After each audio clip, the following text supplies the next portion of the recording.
तो let's begin with this question. और ये क्वेश्चन का कंसेप्ट है सरफेस एनर्जी का। Surface energy. अब इसमें कहा गया है कि एन ड्रॉप है लिक्विड की, each with surface energy E, they join to form a single drop. तो होता क्या है बच्चों, अगर एक सिंगल ड्रॉप हम लें जिसका रेडियस स्मॉल आर मान लिया जाए, तो इसकी सरफेस एनर्जी हमें ई दी हुई है। तो ई होता है the area multiplied by surface tension. तो इसका एरिया कितना होगा, 4 पाई r square and surface tension sigma. Okay, ये ई की वैल्यू है। आर मैंने माना है रेडियस और सिग्मा माना है मैंने सरफेस टेंशन। ओके, अब क्या होगा, इन्होंने कहा है कि ऐसी एन ड्रॉप जिसकी एनर्जी क्या हुई, एन ई हो गई, एन ई एनर्जी हो गई। हाँ, उनको वो कंबाइन कर जाते हैं और एक सिंगल ड्रॉप बनाते हैं। ओके, तो ये जब ये सिंगल ड्रॉप बन जाती है, ऐसी एन ड्रॉप से मिलके जब ये सिंगल ड्रॉप बन जाएगी तो थोड़ी बड़ी बनेगी। तो इसका रेडियस मैंने कैपिटल आर मान लिया। तो जो नई सरफेस एनर्जी होगी ई डैश, वो कितनी होगी, वो होगी the new area 4 pi capital R square into sigma, ये इसकी एनर्जी होगी। अच्छा, अब हम ये नोटिस करते हैं कि जब भी कई ड्रॉप्स या कई पार्ट सिस्टम मिलके एक बड़ा सिस्टम बनाते हैं या ड्रॉप मिलके एक बड़ी ड्रॉप बनाती हैं, तो ऐसे केसेस में क्या होता है, जो टोटल सरफेस एरिया है वो घटता है। ओके, और अगर सरफेस एरिया घटेगा तो सरफेस एनर्जी घटेगी, क्योंकि एनर्जी एरिया के प्रोपोर्शनल है। तो यहाँ पे क्लियर है, हम इसका कैलकुलेशन भी कर सकते हैं। बट यहाँ पे some energy will be released in the process, ये बात तो ट्रू है। Some energy will be released in the process, ये बात तो ट्रू है। अगर एरिया घट रहा है तो एनर्जी घट रही है, एनर्जी घट रही है सिस्टम की, मतलब एनर्जी रिलीज होगी।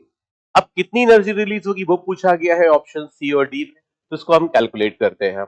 इसे कैलकुलेशन के लिए चलिए हम लिख लेते हैं, जो पहले एनर्जी थी, हाँ, जो पहले एनर्जी थी ई, वो कितनी थी, 4 पाई r स्क्वायर सिग्मा। ये लेकिन ये एक ड्रॉप की एनर्जी थी।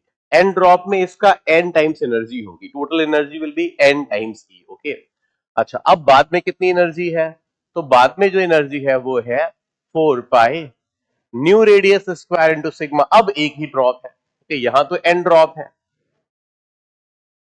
और यहां पे वन ड्रॉप है।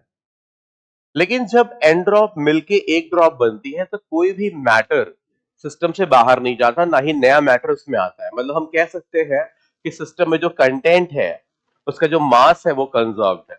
और अगर मास कंजर्व्ड है तो वॉल्यूम भी कंजर्व्ड होगा, क्योंकि डेंसिटी में तो कोई चेंज हो नहीं रहा है। तो हम कह सकते हैं कि पुरानी एन ड्रॉप का वॉल्यूम और नई ड्रॉप का वॉल्यूम सेम होगा।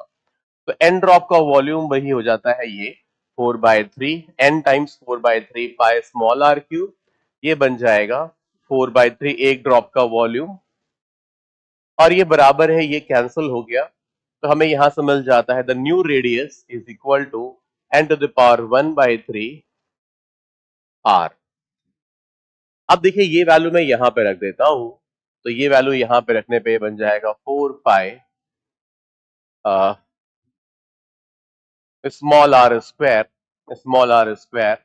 Eight n⁻²/3 sigma. ये न्यू सरफेस एनर्जी है। अगर ये न्यू सरफेस एनर्जी है तो